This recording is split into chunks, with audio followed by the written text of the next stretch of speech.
Nio Stock is down 22% from its recent highs, and Chargepoint or SBE Stock currently is also down just over 22% off of its highs. So what's going on with these EV companies? Nio actually had some big news come out, some stuff we discussed, some stuff I feel like has been overlooked. I want to talk about that in this video. And Chargepoint Stock actually has a couple of things going on around it as well.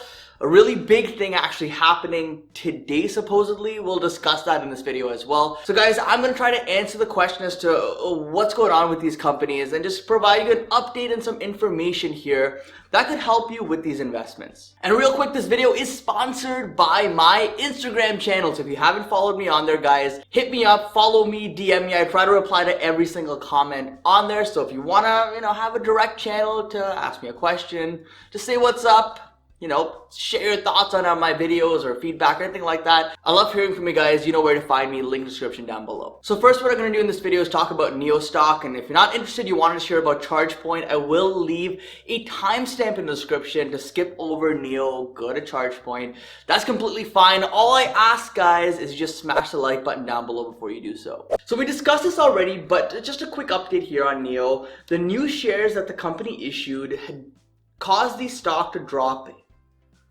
Hello? Hello? Hello, good morning. Hi. Yeah, I'm calling you from the cleaning service. So guys, real quick here, we discussed this already, but just an update. The new shares that Nio issued caused the stock to drop 6% on the news itself. Initially, it was thought they would do 60 million shares offered, but Nio actually ended up selling 68 million shares, and they issued them at $39 per share, which is under where the share price was at the time of announcement, which resulted in selling. According to Nio, though, the proceeds from this sale will be used for R&D of new products and next generation of autonomous driving technologies, sales and service network expansion and market penetration, and general purposes. Essentially what they're saying here, guys, layman's terms, is that the dilution here and the cash they raise from this will help the business overall, from developing the product to expanding the business to everything in between. Nio has a fierce competitor, Tesla, in China, and they have a lot of other EV companies like XPeng, Li Auto, BYD, many others as well in China that they're competing with. So they do need cash to keep pushing ahead, keep innovating, keep differentiating themselves between these other companies, and I think so far they're doing a pretty good job with that. The other piece of bad news, if you will, was the whole delisting fears, and like I talked about, I made a dedicated video on that. Check it out if you're interested. Nio is affected by this along with other Chinese companies, but they have like 3 years or something like that to actually follow these new rules and continue to be listed on the US exchanges, so I'm not really concerned with that. Now, the other two pieces of news I want to talk about are actually good pieces of news around Nio Stock. Firstly, there was an analyst at Daiwa, I'm assuming that's how you pronounce it, Daiwa? I don't know. They've initiated coverage in Nio Stock with a buy rating. They have set a price target on Nio at $59 per share, which is well above today's price of around $40 per share. But they say here that they forecast Nio to turn a profit, non-GAAP, in 2023 with sales volume of 140,000 units. So this is clearly a long-term price target for Nio Stock for the next 3 years or so. Just keep this in mind when you read this, and keep this in mind if you are purchasing Nio Stock today, because many analysts now are looking many years ahead for these price targets to actually come to fruition. Now, the other piece of news that I think that was really overlooked here in the media was around some charging station updates. Nio reached a deal to build 100 EV charging battery swap stations in China. They signed an agreement with the State Grid Electric Vehicle Services Company to jointly construct 100 battery charging and swapping stations nationwide in 2021. This is important, guys, because the two main things holding consumers back from purchasing an EV is the range and the charging aspect of the batteries. Let's face it, your traditional gas cars, ICE vehicles, like a lot of people want to call it, are convenient. They're not great for the environment. They're expensive to maintain, but they're convenient. There's gas stations everywhere, no matter where you go up north, south, east, west, it doesn't matter. There's a gas station around the corner, and that's because that industry has been built over many decades. EVs are fairly new. They're just picking up steam now. Consumers are just starting to adopt them. So as a result, charging isn't as readily available.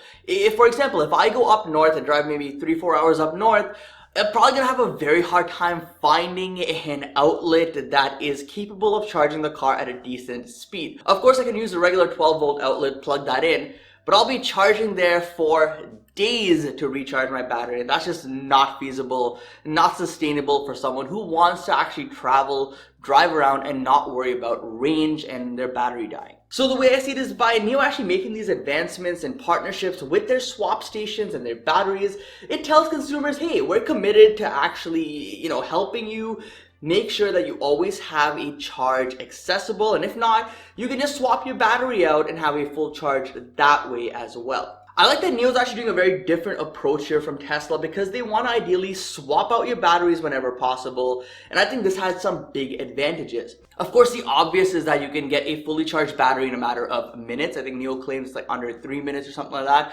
So that's pretty much equivalent to filling up at a gas station with a gas car. It takes you maybe 3 to 5 minutes to fully fill up, pay for it, and all that kind of stuff.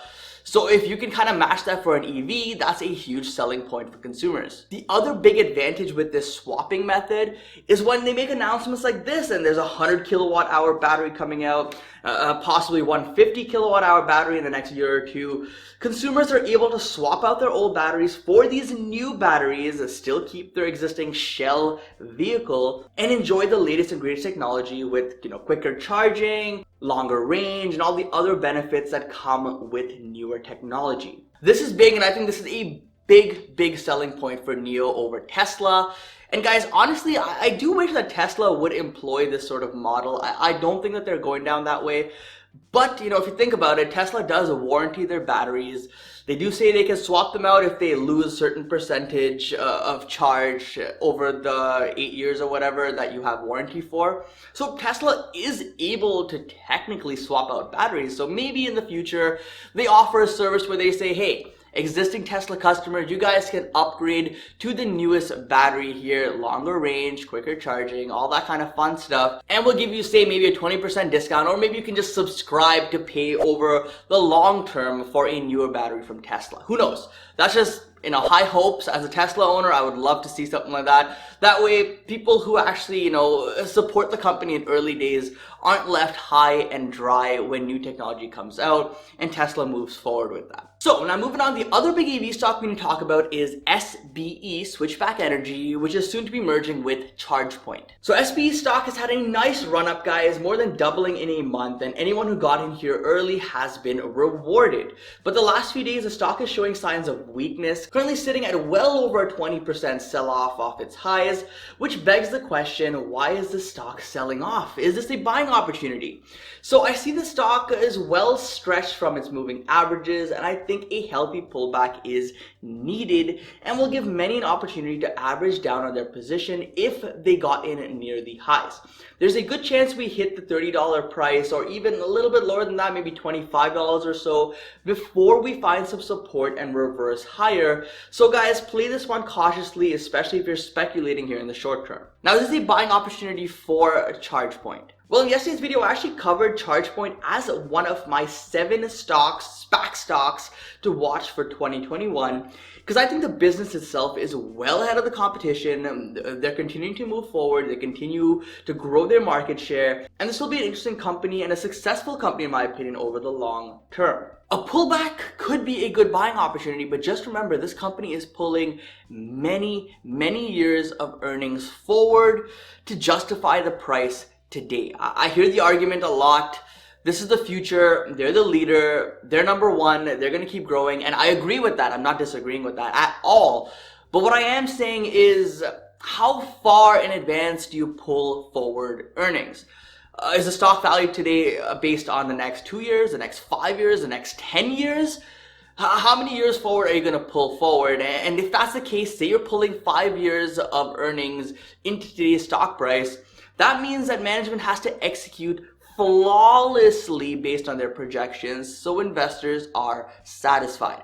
If there's any setbacks, if there's any doubt, if, for whatever reason they don't hit their targets, watch out, because the stock will see a drastic sell-off on news like that. That's just the nature of it. That's just what the market is like today. We just have to accept it. So if you are playing stocks like Nio, if you are playing stocks like Switchback, you are playing other SPAC stocks, just keep in mind, future earnings are pretty much what investors are betting on, and any sort of hiccup there can result in a big sell-off, which could be a buying opportunity long term. Now, the other piece of rumors that I'm hearing is the closing date. It's expected to close today, December 15th, so a lot of eyes will be on this stock, but there are some rumors now that this may get delayed. Nothing is confirmed, guys, but either way, if we get some news on this and it actually is relevant, which I think you guys will benefit from, I will make a video on that, so let me know if that's something you want to see. And this is a risk we constantly see with SPACs, right? Because right now, if you own SBE Stock, you're holding a company that does nothing. It's a shell company. Once it merges with Chargepoint, then you get to own Chargepoint, and then you actually have a business that has fundamentals behind it. So just keep that in mind. Like around this merger time, there's a lot of volatility in these SPACs. If the merger closes today without an issue, boom, we could shoot much higher, because now that risk is eliminated, that uncertainty is past us, and investors are like, okay, I actually own Chargepoint now. I'm not worried about my capital as much. Also keep in mind, guys, we're nearing the end of 2020, so a lot of investors are going to start selling, taking some profits, kind of adjusting and optimizing their positions for tax purposes for the end of the year. So we could see volatility going to the end of December, especially in a lot of these high flying SPACs that have doubled, tripled, quadrupled in the last few months. So don't be surprised if we see a lot of selling in the next few weeks. Just be prepared. And if you're a long-term investor like myself and you believe in the fundamentals of these businesses, these sell-offs are just buying opportunities. That's just the bottom line. So if you enjoyed this video, guys, remember, smash that like button down below and follow me on Instagram. We're trying to hit 1,000 followers by the end of this month. I think we'll get there. So if you want to join and be part of the OG 1,000 followers, check out the link description down below. Either way, guys, thank you so much for watching. Don't forget to invest positively, and I'll see you in the next one. Peace.